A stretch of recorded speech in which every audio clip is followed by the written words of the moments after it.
Hello, everyone. Welcome to the Nerd Herd Comic Book Club, the place where it seems and feels like we are reading far too much Batman at the moment. My name is Scott, and I'm joined by the usuals. We've got Shane. Ahoy, hoy. We've got Phil. I'm Batman.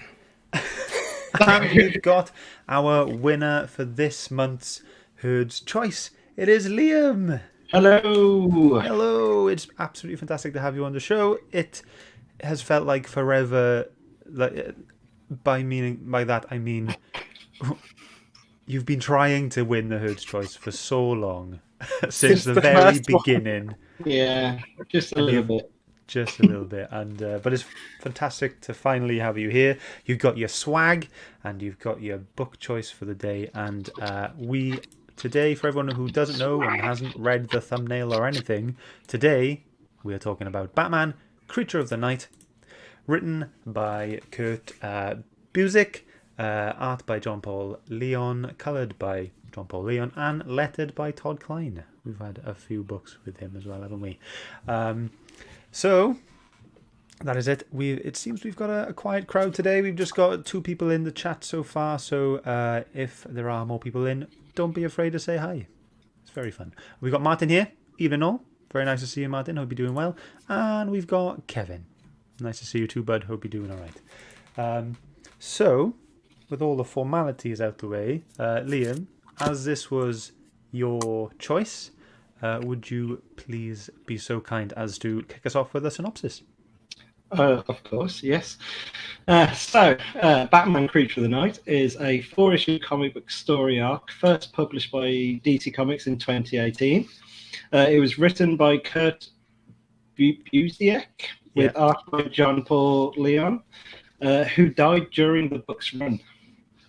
It's set in a world where Batman exists as the comic book. The story focuses on a young fan, Bruce Wainwright, who grows up in Boston and whose life story ends up mirroring Bruce Wayne's in several ways. These lead to a bat-like creature manifesting as Wainwright's guardian, whom the boy begins to use to try and get justice. And there we go. Great. Yeah. Yeah, I think that was pretty much spot on. You got the whole story there. Philip, let's start off with you then. Considering you read the whole thing today, Yes. would you like to kick us off? I think you've got the freshest memory of this book. What do you think? Well, unlike you two losers, I love Batman and will continue to read Batman every day if I could. But this was a joy, an absolute delight to read.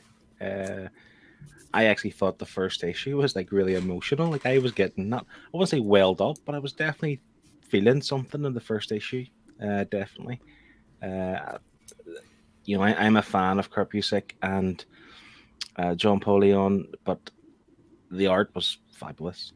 I thought the art was really splendid, and it kind of made me think that, like, I enjoyed the Long Halloween last week story.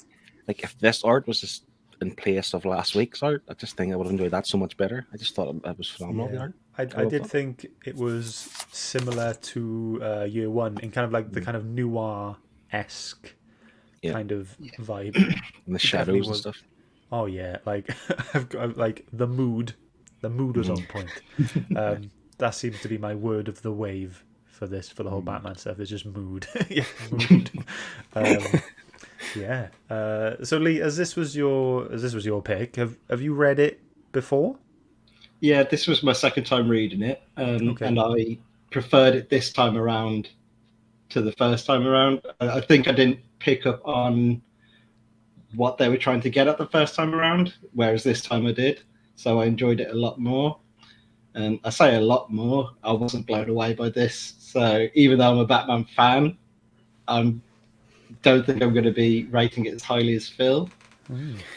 Personally, considering this has been the Batman wave, I think this is probably the most refreshing of the 4 that we've done. I mean, considering we've just had Batman, doing all this, it's nice to have a different take on it. And yeah, reading this was a bit of a, even though it was still Batman, I felt like it was a Batman palette cleanser. Yeah. Yeah. Shane, what do you think? like what you're saying, it is fresh because with a few small tweaks, this could just be a supernatural horror book. You could take out certain things and you wouldn't notice. I enjoy it. I really like an Elseworld story. So to have it set in this, supernatural kind of world, because it is supernatural, really. The manifestation of the Batman being here, spoilers, his twin brother. I enjoyed the story. The art was great. I especially loved the Batman pages when he's like reading the comics and you've got like the dot colorings for the panels. I really like the retro design of Batman. Yeah. That was great. Yeah, I really liked it. I really liked what they were going with. I did think there was a bit too many coincidences. All right, fair enough, his name is Bruce Wainwright, and then he meets Gordon, and his uncle's called Alfred, and then he meets a girl called Robin. It's like, okay, pull it back a bit. Pull it back. We're not in Gotham. Pull it back. Yeah. I just felt they were just a bit too heavy-handed at times with that. Yeah. But overall, yeah, it was a decent read.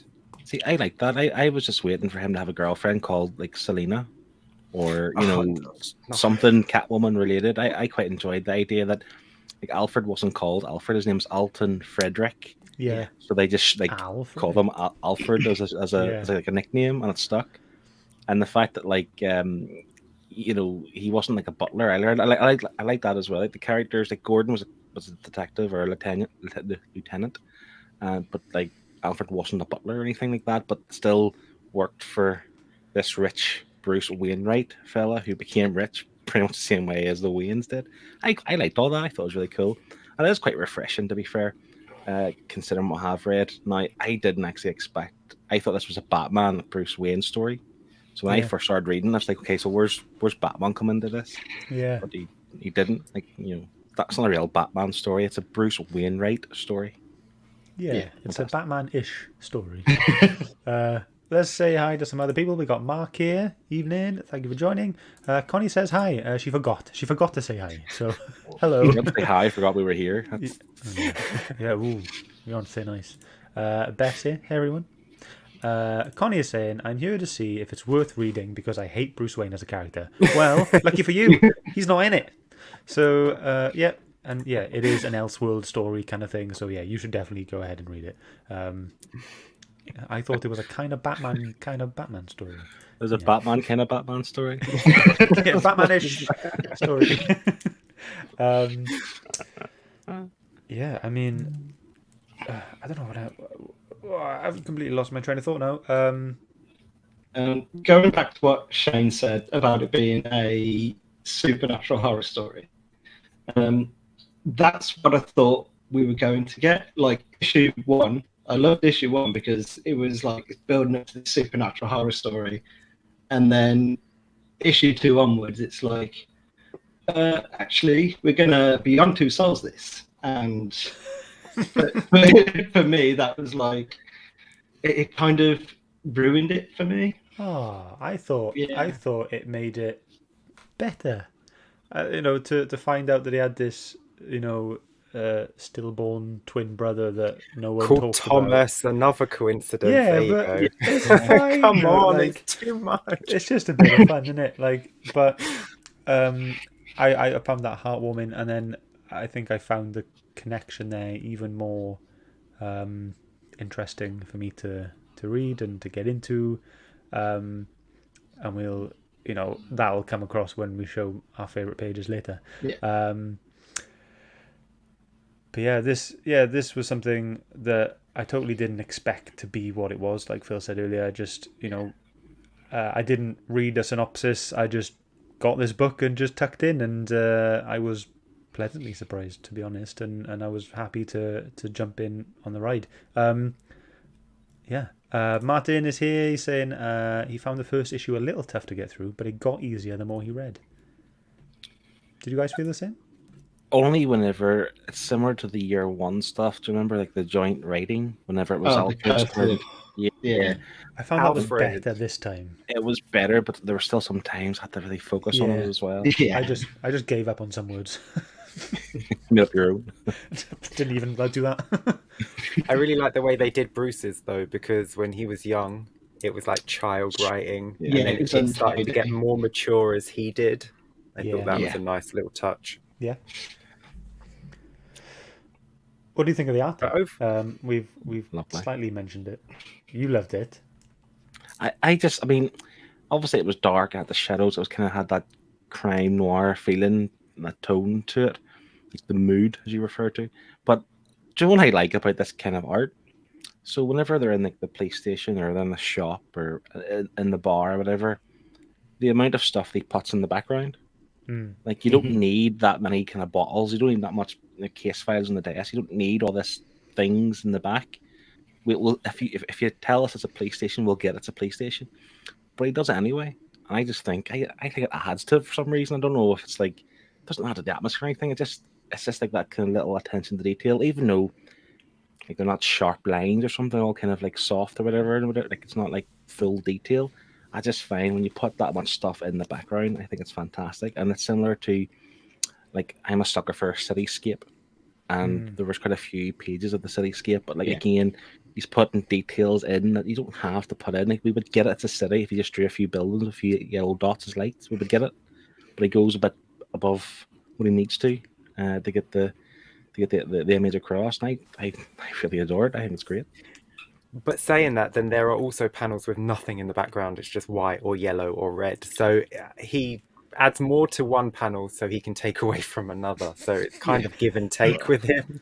Well, I mean, the artist, he was battling chemo as well. So remember, there's some days he wasn't up for it, so he just kind of gave in and just kind of had lesser time to do art or whatever. But I noticed that too. There was a few white panels. I never understood why, because it didn't add to that scene of the story. I never really got it. But maybe it's just to show, make you focus on the one thing you're supposed to. I don't know. I don't know, but I don't remember many panels that didn't have detail. I thought pretty much everything had detail. There probably was a few, but definitely for me, I thought the amount of detail in it was great. Fantastic. I think for me, the most attractive part of this whole story was when, the Batman manifestation was there. And I absolutely loved it whenever he would kind of like burst into bats or appear by bats. Yeah. I like that too. It kind of reminds me of Voldemort in the Harry Potter movies, that kind of idea, just kind of like yeah. And the fact that it didn't look, it wasn't a man, it looked like it had a bit of a furry face and the red eyes and the kind of yellowing teeth and you know what it reminded me of in the movie Batman Begins, whenever the Scarecrow got his own kind of medicine, and they had the big Batman, the big massive black head with the dark eyes, whatever. It kind of looked like that a wee bit. That was cool. It's creepy, good and creepy. I like it. Lee, what's your overall on the art? So the art, it was okay. I think it worked well for the story that it was trying to tell. For me, I noticed that a lot of faces weren't detailed, but I think again that was done on purpose because it was supposed to be like memories, like we were like seeing the memories almost, and like obviously when you're recalling, you're not going to recall everybody's face. So I think they did a good job in using the art to get the story across. Great. Yeah. Shane, you being a bit quiet on the art? No, I enjoyed the art. Faces are not great in some of them, but the ones where the detail was paid to the faces, they were beautiful. Like Robin's face, like when you see her, like from when she's got the short hair when she starts working for them, but then it jumps forward and she's got the long hair. Her face is gorgeous. Like they proper zoom in on her face, and it's really well done. I love the gothic. Like it feels like a horror book. If you just look through just any page, it feels like you're reading a horror comic book. I know sometimes it turns to action or it turns to corporate espionage or but it's very horror-esque, and I appreciate that in my art style. I found the action scenes were really impactful because I haven't picked any of these pages. I don't know if you guys have, but there's a scene where one of the baddies gets hit with like the car wheel. Like you almost like hear the kind of thud it makes, you can almost like hear it. And then another scene where he drops somebody down like off like a balcony under the floor, and again just the way he folds onto the floor, you could hear it. Like you just I think it's cracker. I like it. that one where he throws the car wheel at the guy, it shows the size of him because he's just holding it with one hand under his arm, and he just like frisbee. piffs it at the guy, and the guy, like, when it hits the guy, it's massive. So he's the Batman, or the Bat creature is massive. Yeah. I think I personally gave this book props in terms of how they aged the characters in each issue.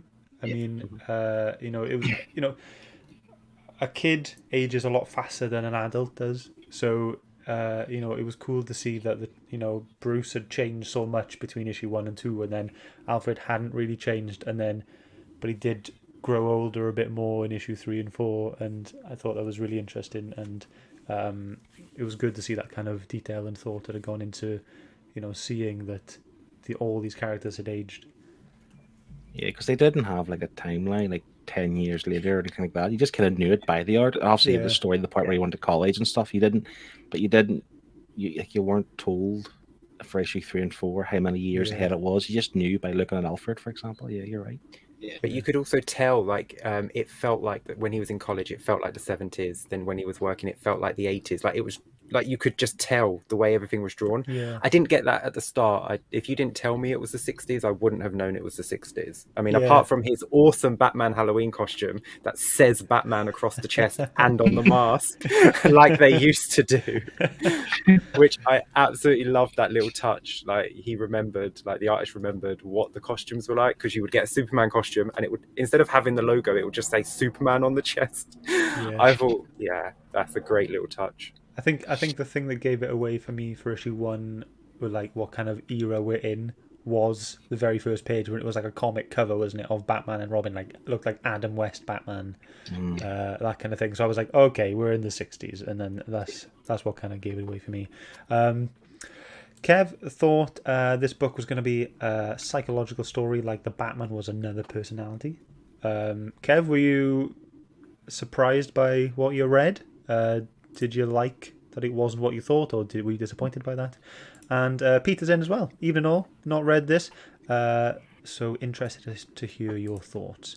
Well, I hope you've liked them so far, but now we're going to go ahead and look at our pages, if that's all right, guys. Yep. Yeah. Cool. Lee, should we start with you, as you're the guest of honor? Right, go for it. So here we go. Right. Am I okay? Oh, yeah. Yeah, okay. Internet's playing up a bit. I chose this page. It's interesting that Kev says that he thought we were going to get a psychological story, because personally, I think we did get a psychological story.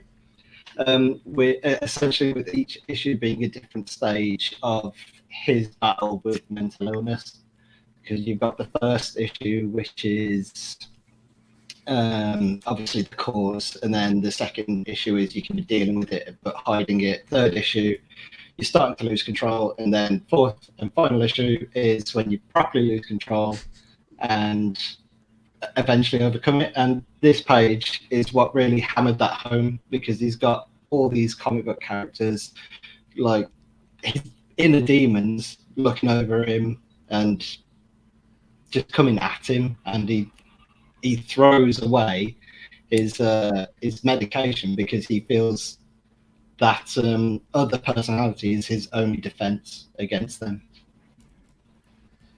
Very in depth. Very good. Yeah. I mean, like, also, it's a cool page to look at. No, I totally get it. I mean, and I was surprised. I was surprised, but also not surprised when you see these characters, because just like you said, this is him just breaking down over the decades, and this is him like full snap, and so I was surprised to see that they did include these characters, but it was also like, oh, okay, he's mental, he's now these characters are here, but fantastic page, great pick. Guys. Cool. Yeah, I enjoyed the like those character designs aren't what like don't see a Two-Face who looks like that, or a Joker who looks like that. I just thought they were cool, and they added that idea of, like, you're right, I kind of having like an episode of psychosis where he doesn't really like, these things aren't real. He's not really seeing these things, I like that. It was cool. Great. Let's go on to Phil then next. So I'm a sucker for cityscape, and when you have that combined with obviously the kind of the bat creature itself just floating through the skies of Boston, I just thought it was really cool. And again, kind of what I mentioned with the detail, like if you look at the buildings, like like there's like random trees, there's clothes hanging on top of the buildings, there's cars at the side. He doesn't need to include all that, but I like that he does. I like that it adds to it, because it does look busy and like just below the bat creature and to the side it looks a bit busy. It doesn't need to be, but I just think it looks really cool. And obviously we have that kind of demonic looking bat creature with some sort of weird blue electric or saliva or something coming out. I don't know. Did anyone figure out what that was? I couldn't think of I what just to say. assumed because it's the first time Bruce and Thomas merge into one. I thought it was like something to do with that, because it didn't happen any other time. Like his aura or something, just kind of, yeah. Not a I mean, whilst I did pick this page and that was weird, I still thought it was really good overall. Yeah, there's a lush page. Everyone likes a cool splash page like that, doesn't it? Shane. Speaking of splash pages, like the first time we see the thing fully in front of Bruce when he kind of summons it for the first time, and it just looks so menacing and big, and then you've just got Bruce there, he's just small, and I thought it was a great page. And like Scott said earlier with the bats, you can see them still coming off him, like forming him. He's not fully formed, there are still some bats flying around and there's still some holes in his cape. Yeah, I thought that was really cool. And even like the inclusion of like the leaves, and you look at the Bruce's hair, like you obviously can tell it's a windy, it's windy where they're at, but just that that adds to like the atmosphere, like the feeling of the book. Like when they do things like that, you don't have to have the leaves, don't have to have his hair even moving like a windswept look. It's just really cool. I feel like you're more impressed with the fact that they've added more than they probably should have. Yeah. Instead of the actual art itself, like no, but I mean the art itself is great, but that's just I appreciate the kind of the extra effort. Yeah, it's like if you were in art school and you got like an A, this should be like an A plus because you went above and beyond what you needed to do. Yeah. But I think if you didn't include it, I don't think it would look as nice overall. Oh, you'd never know, though, would you? I would. This is an awesome page. This is at a point where you have no idea if this creature means well or doesn't. It's just there, and it's with its hands over its shoulders like that, just looking very menacing. For me, it was like, is this good? See, I don't know if this is somehow inspired by like Batman. I don't know anything about Batman Beyond, but that certainly looks like Batman Beyond slightly with the big massive pointy ears and stuff. So I don't know if that's like intentional. I don't know. Maybe. My page. It's nothing to do with nice art or anything. This for me, because I knew you guys would pick nice looking pages, so I went for probably for me the most emotional part of the book, where where Bruce figures out that this is potentially Tommy, his dead twin brother, and decides to just have some fun. And they fly off together and they just have a laugh, and they have like a proper like brotherly connecting, bonding moment. And for me, I thought that was absolutely wonderful, considering how dark this whole story has been. It was nice to kind of have this little bit of fun and niceness and light in the book as well. Yeah, it was nice to just see him. I would have liked a little bit more. Would have liked to have seen his character change as well, be a little bit softer afterwards, but he just stayed exactly the same. Yeah. Don't know. I actually quite liked the jump from issue 1 to 2, where he became a bit of a player, like the ladies, and he was dating all the girls, and he even had that one scene where he was with a girl and stuff. I just thought it was like. He wasn't a scared little kid there. He wasn't like bogged down by his friend the Bat. At this point, he was just carefree and loving life and going to college and drinking and partying, and he was a cool guy. Yeah, very cool guy. Kevin was, in response to the question we asked him earlier, he did think the book was a bit weird, and he just didn't expect to see ghosts in this. It essentially is a bit of a ghost story. Mark is saying he just read this online today, never heard of it before. He loved it, especially the art, which is fabulous. He's going to have to buy this. Great. Nice. That's awesome. Kev did have a gripe, though, and it was the fact that if Bruce grew up reading Silver Age Batman and watching Adam West, why didn't we get a goofy Batman manifestation? That makes... Yeah. Because he was shot and almost killed, and sees his twin brother in the reflective pool and drags him back to protect him. So it has to be a little bit darker. It's like... It was... Yeah, I can't imagine Adam West. No, like, had he not been shot, had his parents not been killed, had he just maybe, I don't know, been hit by a car and was in a coma and then pulled his brother back, you might have had a softer, more fun version of him. But, you know, he was traumatized, so it's understandable. I just couldn't imagine, like, an Adam West style, ghost or whatever working for this. Like, to the Batmobile. Like Spokes Batman, like just like a really kind of goofy. It just wouldn't work. It'd be fun to see, I suppose, but yeah, it needed to be dark. It needed to be dark. Yeah, it did.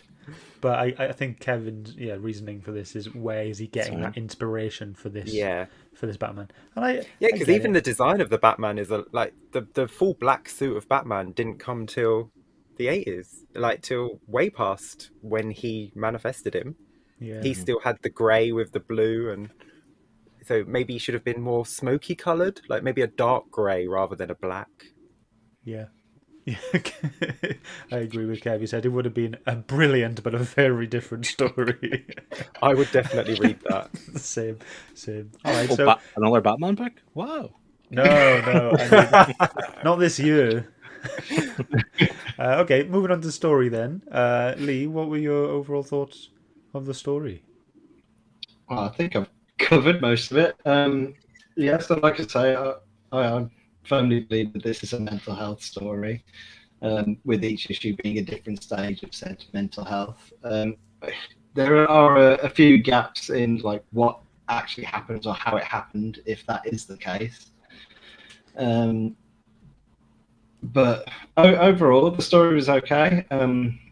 Issue 1 was definitely my favourite. What I wanted was the series to continue on with this supernatural creature being controlled by a child's view of justice, because that's what I thought I was going to get after issue 1. But then issue 2, it jumps into an older version, and then they beyond two solves it, like I say, and yeah. So were you happy with the jump of the time jump between issues, or? No, I don't think I was, because it's not what I was expecting from reading issue 1, and yeah, like I just wanted to see like a supernatural creature fighting criminals just because this child is telling him to, basically. Yeah, just like, because obviously a childlike view of justice is going to be very black and white. It's not going to have the grey areas that you develop as you get older. So it's just going to be, he's done bad, get him, sort of thing. And that's what I was looking forward to. Yeah. And figuring out that, like, realizing that there are consequences to his actions, maybe going too far on some criminals that weren't exactly the top tier criminal. They might have done something bad, but it wasn't something that worthy of having all your bones crushed by a giant bat creature. Yeah, exactly. Yeah, that would have been quite good, because I did enjoy the first issue more than the others. it did break my heart. I was really hoping that his parents weren't going to die. I was hoping that they weren't just going to go for the easy route and just be like, oh, his name's Bruce Wainwright, let's just kill his parents and make him Bruce Wayne. And they're like, no, we're not that clever, we're just going to kill him off and make him Bruce Wayne. I was kind of a bit gutted at that. And then he did, like, I know he was wishing to be Batman. He's like, oh, I want to be Batman, I want to be Batman. And I'm like, careful what you wish for, kid, because that means your parents going to die. And then he never, like, he went to the grave and went like, I didn't want this. I thought I wanted this. I didn't realize I didn't want this. Like, there was no realization of him saying like, I wanted this. You know, I didn't understand that wanting this meant I'd have to have the bad with the good. There was just no realization of that. And I wanted him to just apologize to his parents and say, I didn't mean to wish for this, you know, and it just never come. He never had that realization, and it was a shame. Yeah. Because he did bring it on himself. He wished for it so hard that he got his parents killed, became an orphan, became a millionaire, and became Batman. See, the thing is, like, that issue 1, like, I thought that was really sad, especially the part where he's in the coma for a few months, and they have to then obviously bury his parents while he's in a coma. So he just wakes up from a coma, not really knowing what's happening, and there's the parents' grave. I just thought that was really, like, I don't know the word. Like, I felt it. You know, I felt something there reading that, and I thought it was so sad. But I kind of also think, you know, what Liam said about the whole mental health thing. Part of me kind of was hoping for the book that, like, the Batman wasn't real. Like, even like your page where he was flying, like, I wish they hadn't done that. I wish that Robin and Alfred hadn't seen the Batman. Like, the idea that other people seen it and they was flying across the city makes it real. Where I would kind of think, like, if it wasn't real, this is all in his mind, but yet he's obviously able to solve crimes and do all these different things to make his way in life. That's just his way of coping with it, I suppose. Then that would definitely be like a more mental health psychosis kind of story. I was kind of hoping he was going to stay in the hospital. He was in the hospital. Like, at the end, it was going to be like, oh, he made all this up. Like, it was a dream all along, kind of thing. No, like, he was awake, but he had just changed his reality because he couldn't deal with the fact that he woke up from a coma and his parents were dead. So he's like, no, that's not the world I want. So he created his own. That's what I was hoping for. It was like, no, there's a magical creature flying around killing people. I was also thinking of the idea of, like, a Fight Club, that kind of Fight Club part where it's all imaginary, but he is the Batman without actually flying and fighting crime. He's doing all these good things himself, but without realizing it, because, you know, he is kind of psychotic or whatever. But again, they showed it too early. They showed it when he was a kid. Like, they could have shown the creature, but not shown him doing anything, because you can't imagine a 9-year-old going around beating up thugs in an alley.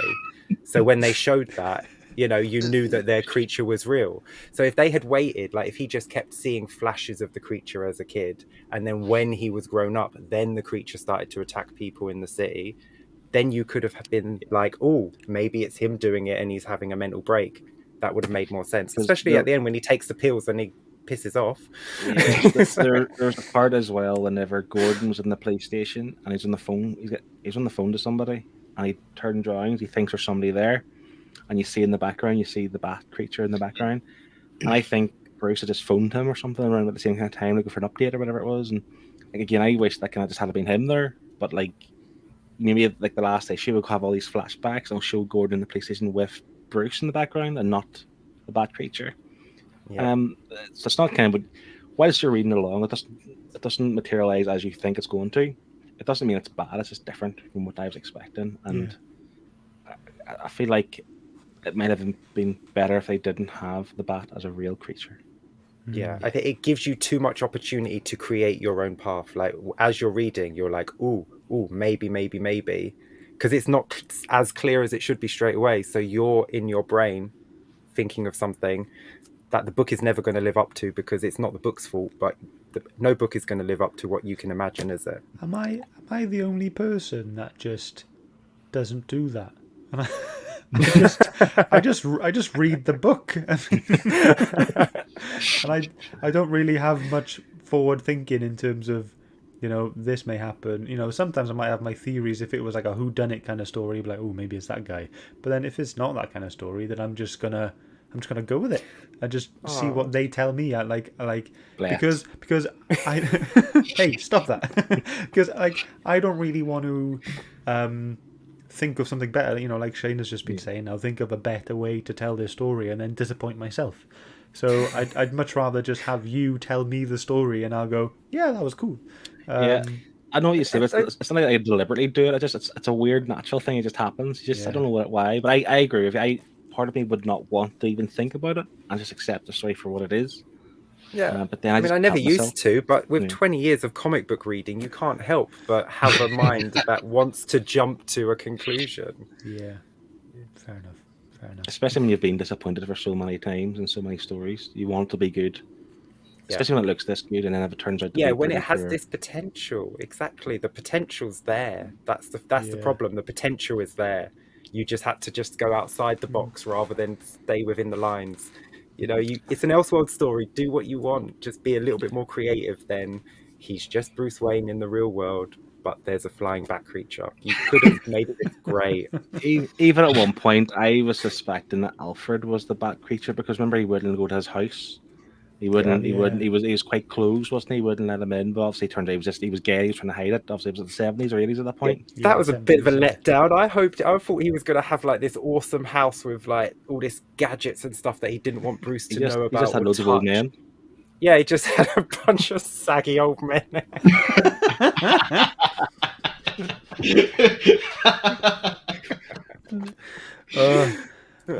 That's what I mean. I thought there would be more to Alfred at that stage. Thinking, is he the creature? Because obviously he cares for Bruce Wainwright and he wants to solve these crime or wants to solve the crime of his parents' murder and stuff for him.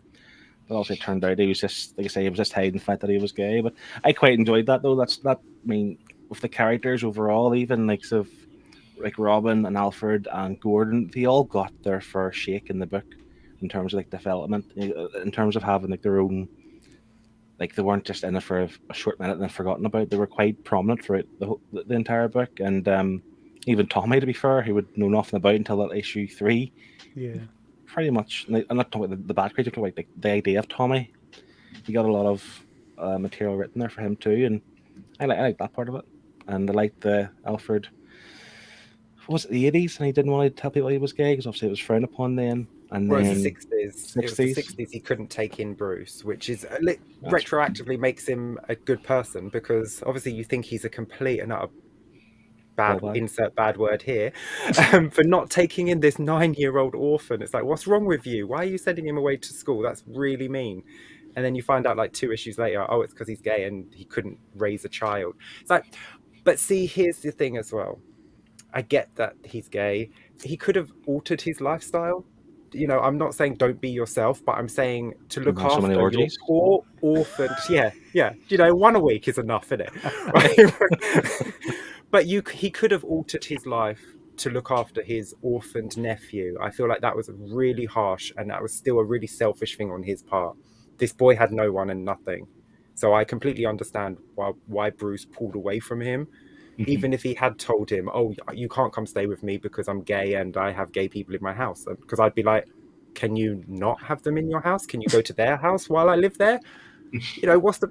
Like, I'm a 9-year-old child. Put a sock on the door. Like, it's okay. We can work this. With them simply. We can do this, okay? But this is the thing. I really liked the story, though, whenever... Bruce found out he was gay. He worked it out himself, didn't he? He's only got male friends. Yeah, but I quite like that. And then the idea that Alfred is obviously narrating in his diary or whatever, and he's like, "Well, Bruce must know. I don't need to hide anymore." And I quite like that idea. Like I thought it was really nice, really lovely. Yeah, and I really like the twist that Gordon was a bad guy. Mm-hmm. Corrupt. Didn't see that coming until I was like, "Oh, not Gordon."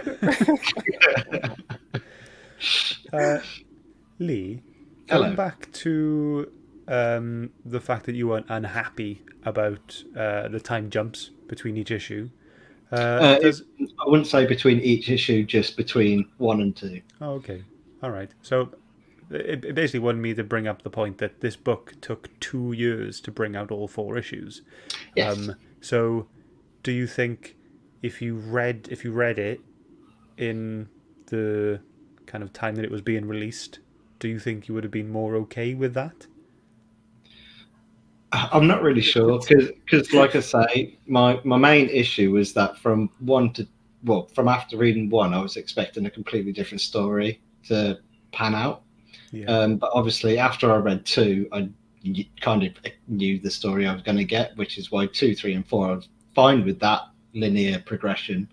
It was just maybe even if they'd have just added a 5th issue, so we got to see more of the child Bruce in the issue 2, and then you know what I mean. Just I don't know.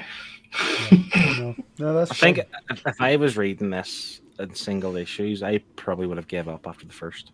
Not because the bad story, because I'm not waiting 6 months or whatever it's going to be for issue 2. Yeah, it took a long time for it to come out. Like I say, I know obviously the he was ill, so that was one of the reasons for the big delay.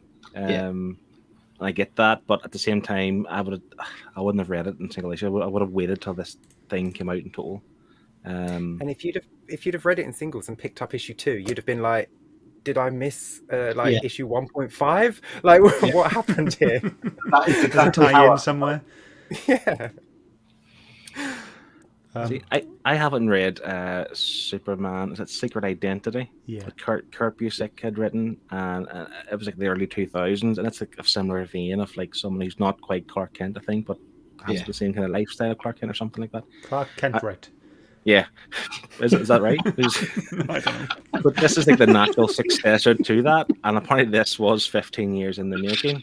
And I was reading a little bit again, not reading full details, so don't asking too many questions, but they basically put it off for years because they couldn't get an artist that they really liked the style of to suit the story. And as those years went along, like Kurt Busiek actually dropped lots of ideas. He wanted the Joker to be in it more. He had more plans for the Joker to be in it. And I think, similar to what Shane was saying last week as a distraction, if you had too much of the Joker and too much, like, other kind of characters related to Batman in it, it would be a step too far, I think. So I'm quite glad of the delay for 15 years and obviously the 2 years it took to come out, because I think you get a better story. Because I had time to think about it. I'd imagine he's done issue 1, planning issue 2 a year later, but he's changing things constantly because he has the time to do it, I suppose. I think if they wanted more of the rogues in it, if they wanted them in it on more pages, what they could have done is they could have shown us through Batman vision. And when he goes to go after a criminal, you see them, and then it warps into a rogue. So when he's seeing back through the Batman's, because he can see his memories and stuff, can't he? So when he sees the memories, instead of seeing the person fully as they are, you just have like this glamour over them. So one's the Joker, one's Poison Ivy, one's Two-Face. That's how they could have done it, as opposed to just like have them in it, because I did think there was I've already said there was too much coincidence with names in this book. I felt like including those characters at the end, all the bad guys, was maybe more of an Easter egg or something. Just something like, for the fans of Batman, here's something. Here are the bad guys. There they are. There we go. Have that. But I think one thing that bothered me and made me question stuff throughout the story was if Bruce idolized Batman so much, why was he fine with Batman killing people? Because Batman doesn't kill people, does he? So not anymore. Have you not read any old Batman books? No, I haven't read any old Batman books. He once left KG Beast in a sewer, locked him in a room in a sewer to starve to death. No, but he didn't kill him. That's only manslaughter. That's not first-degree murder. Come on. Oh, is it the Jigsaw rules? The John Kramer Jigsaw rules. I just thought it was a bit like, where are his morals here? Did he kill them? Or I missed something? There was a lot of blood, man. They were getting, a lot of but I don't think anyone died, because all the criminals went to prison, didn't they? All the kind of the big ones went to prison. So I'm not sure they actually killed anybody. I just assumed they were all dead bodies. No, it was more brutal, like broken bones. Like when Gordon was dropped off the roof, like they went into detail, like what bones were broken and he didn't die. Yeah, I mean, I never got that they killed, but then I could have just.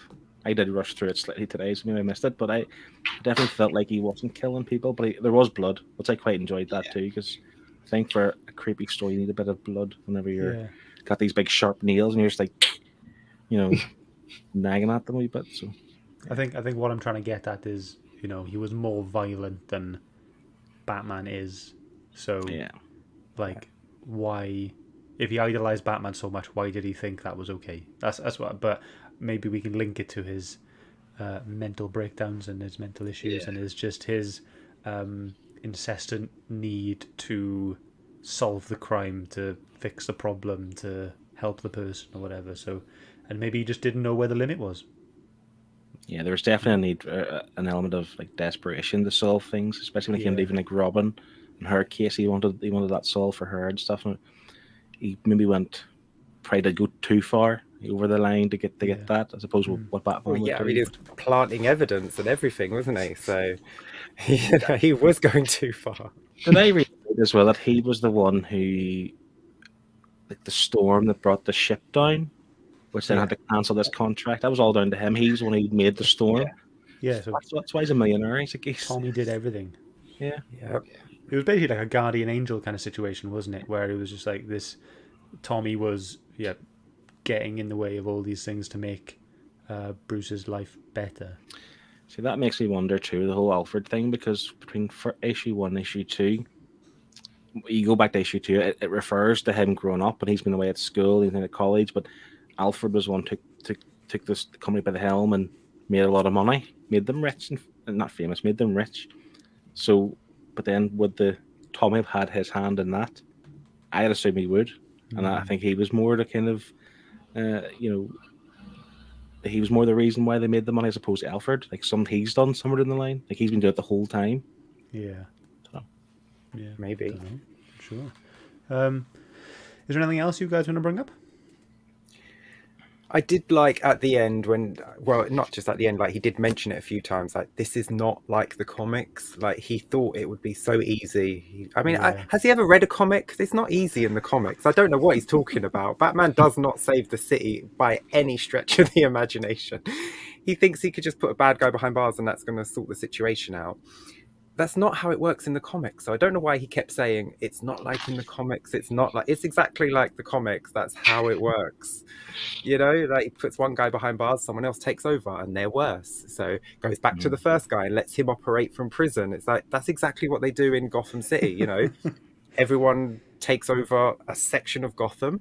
Batman stops them and someone comes running in and they're like, this is mine now. And they're worse than the one before. So I don't know why he thought he was having this massive realization that I thought this would be easy, but it's not. Maybe I don't know. Maybe in the books it seems a bit more cut and dry. Like, I have won, now I will move on to the next thing. But the next thing is the same person from 3 issues ago, because I didn't sort that problem out really. Yeah, you are right there. I think there was a weird message as well when it came to the medication, because it's like at the start, whenever he first gives him the pills, you're thinking he's talking about like getting the right dosage and the right type of pill for him, and you almost think like they're trying to like make it okay that you're taking these pills, but then they're quite easy to like discard them and throw them away. Like, they're better without them, type of thing. It's like, what are you trying to say? What's your message here? Pills good, pills bad. What are you trying to say? But also, why did the pills make Thomas go away? That's what I don't understand. This was a supernatural thing. This was, he was at death's door. And if you go back and retroactively watch what happened, because he says, I saw myself. But obviously he was seeing Tommy through that, like it was like a pool of water. So he had pulled Tommy back with him when he came back to life. That wasn't a mental illness. We know it's not a mental illness because Batman has interacted with people. So why did the pills get rid of him? I was that ending was a bit... Was it oh god, I've lost my train of thought. It said it severed the connection between the two, but how? Like, that's not really an explanation. I'm thinking it's more of the fact that it seemed to me that he was only using Batman when he was really obsessing over stuff. And I think if he was taking the antidepressants, then he was more chill, didn't have the need to solve these crimes or whatever. No, because when issue 2 starts, he says like, "Oh, we've been doing this for years, and we've been like helping out." It made it sound like it was just a normal blasé thing that they do now. It was just it was just something they did. It was never an obsession with him, and it was just such a weird thing. I think they should have just had Batman maybe go too far at the end, and then Bruce kills himself to stop him. You know, like maybe he's going to kill an innocent person, Yeah. and the only way to stop him, to sever the link, is for Bruce to die. Yeah. Because That's like- taking pills was just weird. That's like Fight Club when he shoots Yeah. himself in the head and kills Tyler Durden. Yeah. But saying that, I quite like the idea that there was the Batman or the Bat creature that give him the pills. So it's Yeah. like, you I was take gonna bring them. it up. Yeah. You- You safe. You're safe. You take Yeah. them. Oh, how cute was that? Every time he shows up, you Quite a moment. safe. Yeah. Oh, just it's so adorable. Who's a cute little scary Batman? That's what Alfred would say in his orgies. But yeah, I think it was sweet that, you know, the whole time it was essentially just a brother trying to look after another brother, and Yeah. that's kind of all it was, wasn't it? But yeah, overall I thought it was quite good. Do you want to go into your thoughts and scores? I think it's time. Yeah. Sure. Liam, would you like to kick us off, please? Yeah, I don't really know what else I can say. If it had panned out differently, I'd have scored higher. Like issue 1 on its own probably would have got an 8 out of 10 from me, but for me it did drop down after that. And I think overall, it's a 6.5 out of 10 from me. Okay. All right. Everyone else in the chat as well, if you've read the book, it looks like a few of you have, then do give us your score as well, and we'll add it onto the total. Phil, on to you. I think the art outweighs the joy I have for the art outweighs the story. But I still really like the story. I've said before, I wish it hadn't have been real. Like I wish it was kind of like a manifestation of his kind of delusional kind of psychosis or whatever. I quite like that aspect, but then when it is real, it makes it a bit weird to understand, and you know. But again, I like it's a very indifferent story, or indifferent take of the kind of Bruce Wayne Batman story, which I quite adored. I quite like the idea of the links to the names and Alfred and Gordon and so on. I quite like that, the kind of parallel between the two. I will probably read this again, and over the course of this wave, I enjoyed year 1 the most probably, but this would be a close second. I think I'm going to give it an 8. I really enjoyed it. Thought the art was really good. Great. And yeah, it had its flaws, but I let the art overhaul that more. Cool. Great. Nice Nice. one. Shane, over to you. Great art, decent story, very muddled message. Like the ending is just really confusing. I'm still not quite sure why medication made a supernatural beast go away, but I love an Elseworld story. I've got a massive collection. I have pretty much all of the DC Elseworld stories because it's just an excuse for a creator to just go wild and do whatever you want. You have free reign. You're not bound by the rules, you know. And I feel like he didn't take advantage of that. I feel like he wussed out a little bit, and he tried to stay within the lines, where had he just jumped a little bit and just changed a few things, this could have been a truly memorable book. But I'm not gonna think about this book anymore, unfortunately. I don't regret reading it. I don't regret reading most books, but this is not something I would reread. But I enjoyed it while I was reading it, but if we weren't talking about it tonight, I probably would have forgot about it by tomorrow. But yeah, so for me it's a 6, unfortunately. 6. Okay. So at the moment it looks like in the chat we've only got one score so far, and that is Kevin, and it's just a 6. No reason, just 6. He has given a few reasons throughout the chat as well, so we can always go back to them. But I think I want to go the opposite of you, Shane, in terms of this is something I won't think about again. I think this one will stick with me for a while, to be honest. You know, the mental health aspect is really important to me, so that kind of touched me as well. And I just loved the the realization that it was just his brother, and it just kind of became this family orientated, in a way, brother looking out for another brother kind of story. And even though it was supposed to be like this dark and slightly gory and scary book, it was also just like, it was just sweet when you realized it was Tommy, and I don't know, all of that just really spoke to me. The art was lovely. I thought it was better than year one, and sorry, Phil. And yeah, I do agree with the ending as well. It did seem a bit inconsistent here and there, but this was a really refreshing read after all of the Batman stuff that we've read. So I'm not sure if the fact that we've read this at the end of the wave is kind of skewing my score for me, but this story was very welcome from me, and I really enjoyed it, and I'm going to give it an 8.5. Oh, nice. Yeah, this is high up there for me. Really enjoyed it. We've got 2 more scores. Martin is saying, this was not what I was expecting when I went into this, but by the end I was glad I read it. Really nice art and an enjoyable story. Can I give it a 6.5? And then we had Mark as well. He said, art 8, story 6, so a 7 overall. Easy peasy. Thank you. Nice and to the point. And Jack is here. Hey Jack, how you doing? He said, I wasn't sure about reading this book before this, but now I'm intrigued. I will probably end up picking this up.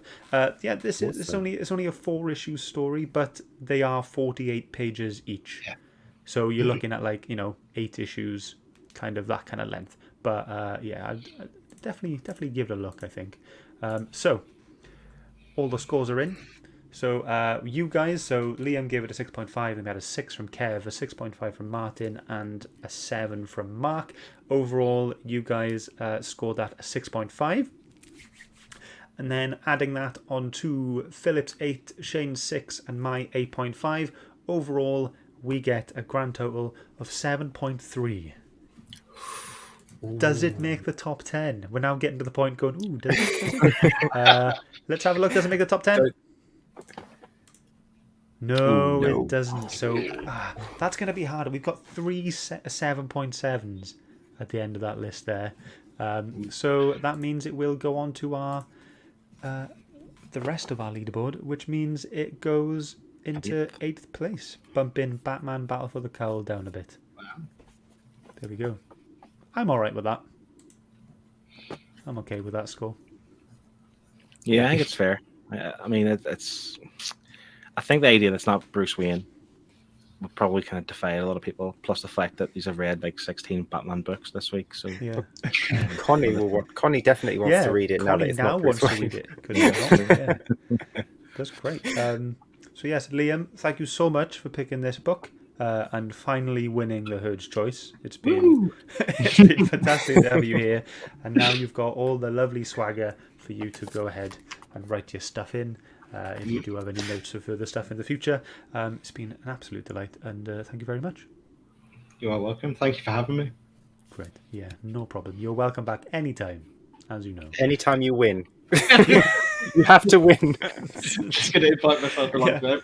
Yeah, can I come back, guys? No, you can't. You have to win. But yeah, let's go ahead and see what we've got coming up in the next wave. Batman. No Batman. No Batman. But yeah, here we go. Let's have a look.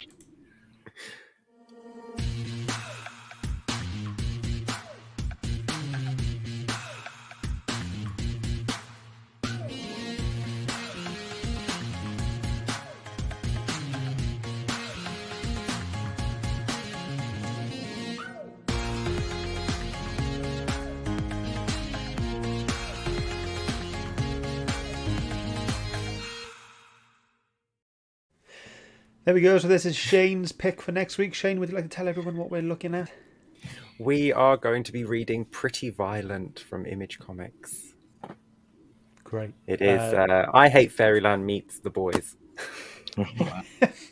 I thought I Hate Fairyland / Invincible, but yeah, The Boys is also pretty. Yeah, it looks interesting. I've never heard of it, never seen anything of it like it before, and so curious, let's say, Good. as to how it will go. But Nice pink fluffy number for next week. yeah, it would be great to not have Batman. I mean, I think I'll just be happy for that, to be honest.